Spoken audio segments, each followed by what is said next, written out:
Sir, the team is ready for lunch. It's about time.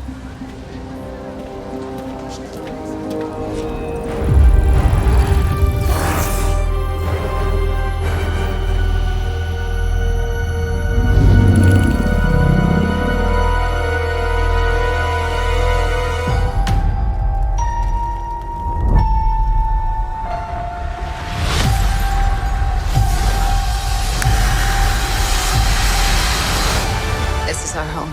Then let's fight for it.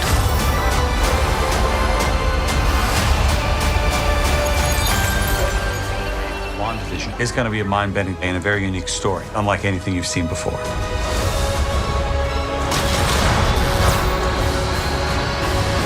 Wanda and Vision.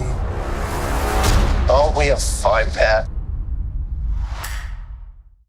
Welcome back, everyone. This is going to be my WandaVision Episode 9 finale trailer video and the post-credit scene video. There's a whole bunch of Easter eggs going into the finale, and I'll explain what Kevin Feige has said about the future of Scarlet Witch and the WandaVision series, about where he stands when it comes to WandaVision Season 2 potential. If you're new to the channel, be sure to subscribe to get all the episodes. I'll be doing videos for all the Marvel Disney Plus series. Falcon and Winter Soldier is also going to be starting really soon too, so I'll explain the schedule at the end of the video just to remind people when everything is coming. We also may have just found out who that special cameo Paul Bettany has been hyping up the past couple of weeks is. So careful for spoilers if you have not seen the WandaVision episodes yet. But as you would expect, it wouldn't be Marvel without a post-credit scene, so they have another mid-credits scene where you have Tyler Hayward and you find out what Sword has been doing this whole time, what he's really been doing, and that he's been lying this whole time about a bunch of stuff that happened in the past too with Wanda. We find out that he's had Vision's body this whole time. The original version of Vision, the one we've been watching so far, is one that was created out of nothingness by Wanda. But the way Tyler Hayward explains it is that they tried to reassemble Vision's body countless times, but nothing worked until they started playing with Wanda's red chaos magic energy. So they used the residual energy from the 80s Stark Tech drone that they tried to kill her with back in episode 5. Remember, Tyler Hayward stuck a warhead on that without telling Monica Rambeau.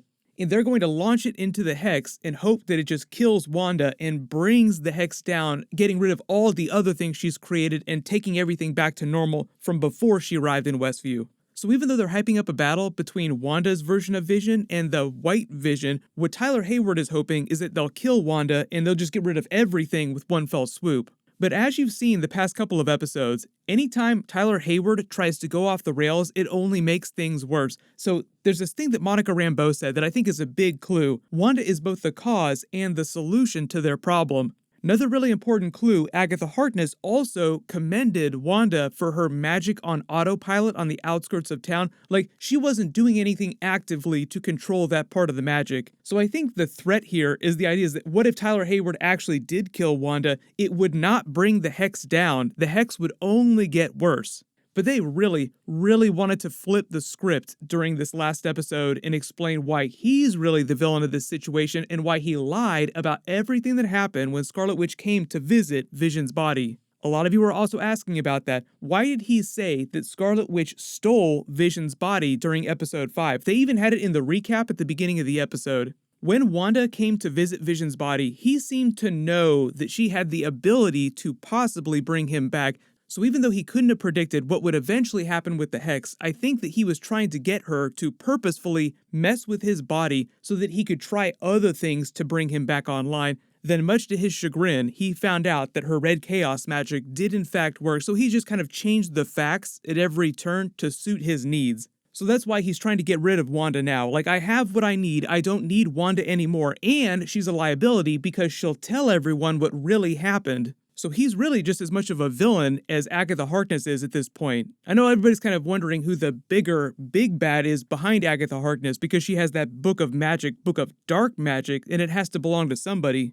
And when she says belong to someone, I'm not talking about someone like Doctor Strange. I'm talking about the larger cosmic entity whose magic is in the book. Like, if all magic users draw magic from other entities or other dimensions, where is she drawing that energy from? But the other trailer footage of the finale that we see in her is of Vision finally making it back to Scarlet Witch, them talking about saving their home. Like, she keeps saying, Westview is our home now. Then you see them inside the home looking out, like you see the pictures behind them, like they're getting ready for a big battle. You actually do see her fire off a couple blasts of red magic in the street there, which seems like it just happens after this moment here where Agatha Harkness walks up with her children in tow. Also, a lot of you asking about Scarlet Witch's new comic book costume, like the full-blown Scarlet Witch costume. Yes, we actually did see it in the original poster. Like, you look in all the TVs and you look during the different decades and you see her different costumes from the episodes. In a couple of the TVs, you actually see that brand new costume. So they showed this to us before episode 1 was released. We've been staring at it this whole time, so it's the same costume that she sees when the Mind Stone gives her the vision of her future, where she's wearing the full-blown costume. You even see her wearing the headpiece too. They might tweak it just a little bit for Doctor Strange 2 Multiverse of Madness, but I'm assuming that this is what she would show up in Doctor Strange 2 looking like when she's not wearing just regular street clothes.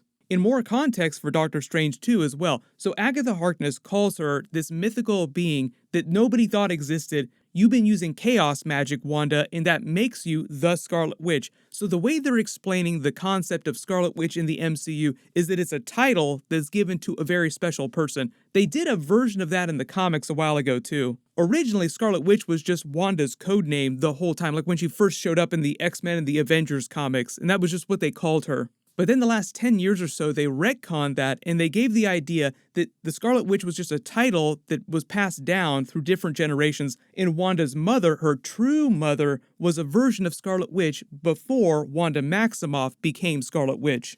Remember during episode 6, the Halloween episode, she said that she was going as a Sokovian fortune teller and showed up in the Scarlet Witch comic book costume? Originally, Elizabeth Olsen said the costume was going to be different and it was going to look more like a gypsy's costume, more like her comic book mother's Scarlet Witch costume. So I think that was just meant to foreshadow this twist about the Scarlet Witch title being given to different people across history.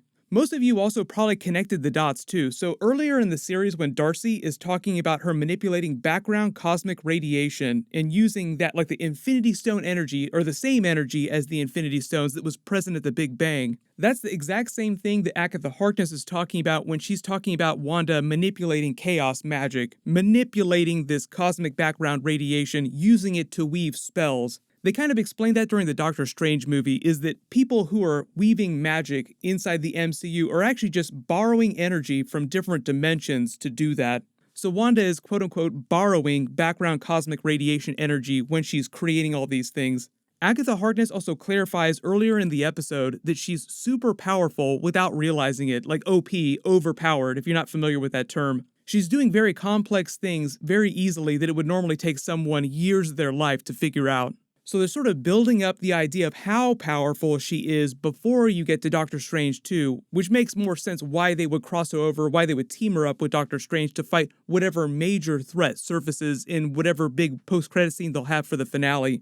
I know everybody's wondering, the finale isn't going to be that long. They need like a 2-hour finale to wrap up all the storylines and things they've set up. I'm not expecting them to completely answer every single question, but they will answer most of the big ones about where all these characters are headed next. And as part of that, we'll see some sort of Benedict Cumberbatch Doctor Strange moment that will explain how she'll just continue her story in the movie. Which is why, for all of you asking about WandaVision Season 2, Kevin Feige said currently they're not developing WandaVision Season 2, but he said never say never, they could always do a Season 2 at some point. So for those of you asking, what does that mean about Vision? Obviously, she's probably going to have to say goodbye to the fake version of Vision that she created, but what are they going to do with the white Vision after they defeat him? A lot of you asked if they could combine the fake version of Vision with the white Vision and then use that as a way to effectively bring regular Vision back. I guess it's possible, but Teyonah Parris, the person who plays Monica Rambeau, said that it is going to be a big cry fest in the finale. It's going to be a very sad ending, so bringing Vision back for good doesn't feel like a sad ending, so I'm not expecting them to just completely bring him back. Also, that gets into the idea of her children. Like, Agatha Harkness hasn't told her yet, but I think we'll get that moment in the finale where she says, your children aren't real, you made them out of nothingness. The idea being that if the hex comes down, if she takes all this magic away, it'll hurt or kill her children or make them go away. Wanda has no idea how any of this works, so this is also where Doctor Strange could come in and help her out, figure out a way for her children to survive. And also getting into the idea of the multiverse here, a Nexus being, I think also all this talk about her being this special Scarlet Witch character, a mythical person, gets into the idea of her being a Nexus being, which in the comics means that she's this focal point for the multiverse. She's a being that exists the exact same in every single universe. Like, it's always this version of Scarlet Witch everywhere across the multiverse, whereas for a lot of other characters, you go to alternate realities and you see different versions of their character, or in some realities they died a long time ago, or in some realities they're evil. But her being a Nexus being also explains why she's so powerful. She has all this cosmic energy that sort of flows through her as a focal point, but the Nexus is also a physical place in space. It's sort of like the gateway to all different realities of the multiverse. So what I'm hoping is when they answer a lot of questions about Agatha Harkness's Book of Dark Magic and things go off the rails, we'll find out which cosmic villain is going to try and take advantage of that. And I know a lot of you have also asked about Chthon now, because they keep talking about chaos magic, and he is the person behind chaos magic in the MCU. He's also one of the Elder Gods as well. I know everyone's hoping for Mephisto or Nightmare. I'm kind of leaning towards Nightmare at this point, just based on a number of different things people have said over the years. But even if they don't outright answer that question, who is this big cosmic villain, we'll have enough Easter eggs and clues to make a better guess. And hopefully after the Wandavision finale, they'll actually make an announcement like, welcome this big actor who's going to be playing this giant cosmic villain in Doctor Strange 2. We were just waiting for the Wandavision finale so that we didn't spoil the reveal. Also, big theory, that person will wind up being Ralph, Agatha Harkness's husband that she keeps talking about in all the episodes but we'd never seen. Why would she keep mentioning him if he wasn't going to be a thing? For those of you asking about Evan Peters as well, I also feel like they're going to reveal what's going on with Senior Scratchy, and now I'm actually leaning towards him being the Evan Peters character, a version of Nicholas Scratch, which is kind of like her son from the comics, but just a little bit different inside the MCU. He might not wind up being her son, he might just wind up being her familiar. And even though we didn't see Monica Rambeau during episode 8, there's a whole idea that her powers make her resistant to Agatha Harkness's magic. But a lot of her storyline also dovetails with what's going on with Tyler Hayward as well. So I feel like what we're heading for in the finale is regular Vision, or Wanda's version of Vision, versus the White Vision, but also Monica Rambeau helping out with both Wanda's fight in Agatha Harkness and the fight against White Vision. I just did a big video about Monica Rambeau and how her powers work, why she's one of the most crazy powerful people in the MCU just based on the way her powers work, so I'll put a link for that in the description. People wondering, who is the mystery cameo going to be in the finale?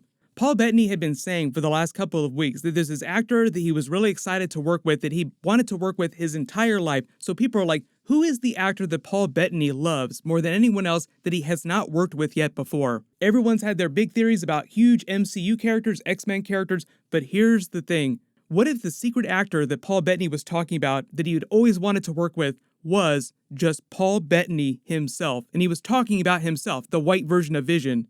Everyone post all your Spider-Man pointing memes. If this winds up being true, it would be the most epic troll, so well done, sir, to Paul Bettany for trolling all of us this whole time. But just to be clear, I am expecting Doctor Strange to show up in the finale, so technically that would be a really cool cameo. So there are cameos in the finale, big Avengers cameos, it's just that he's kind of playing with us with this other thing that he's talking about. But if you have any other big questions about what's going on heading into the finale, just let me know in the comments, and I'll do more Falcon and Winter Soldier videos too. What'll happen though, is there's going to be a bonus episode, like a special behind the scenes episode, like they did for the Mandalorian episodes, the week after the WandaVision finale, then the week after that is when Falcon and Winter Soldier starts. There was also some new Justice League Snyder Cut footage, I'll do a video for that tomorrow as well. Everyone click here for my full WandaVision episode 8 video, and click here for that special new Monica Rambeau Photon video. Thank you so much for watching, everyone stay safe, and I'll see you guys tonight.